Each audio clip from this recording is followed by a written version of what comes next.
Now it's time to welcome our final guest, and that's Brad Williams, president of Brad Williams Financial Services, a retirement income store in Huntsville, Alabama. Thanks so much, Brad, for being back with us on the Income Generation.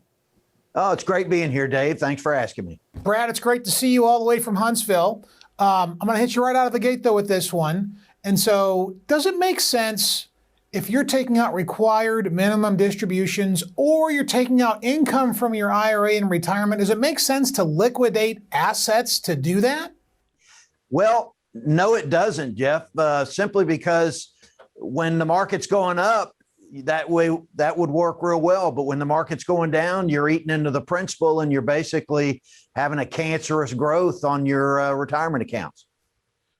And so we also see a lot of issues, Brad, over here in Florida, and I know Dave has seen them and you've seen them too, about making the right Social Security option. I saw somebody recently who was deferring their Social Security and taking out the same income from their portfolio, so they were cannibalizing. Has that ever run into you ever run into that before?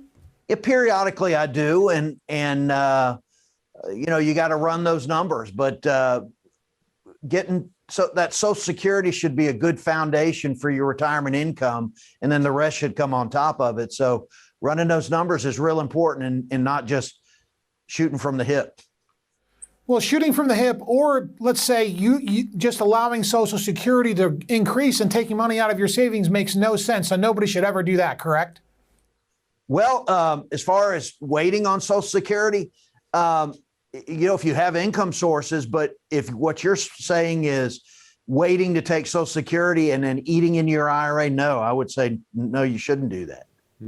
It's funny, Brad, you've got some real smart people, a lot of engineers over there in Huntsville that you deal with.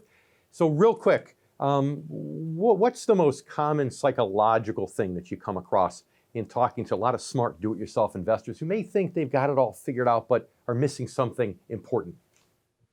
Well, I think one of the main things is understanding market cycles, and they look at the last 10 years or so and the market's going up, and they have that normalcy bias that says things are going to continue as they are, and market cycle. So when that market starts going down and they're pulling that money out, it's going to be disastrous. So understanding that's really critical. And that's why it's so important to get them to go from growth to income in terms of a mindset in a timely fashion. Brad, thanks so much for being back with us again on the Income Generation.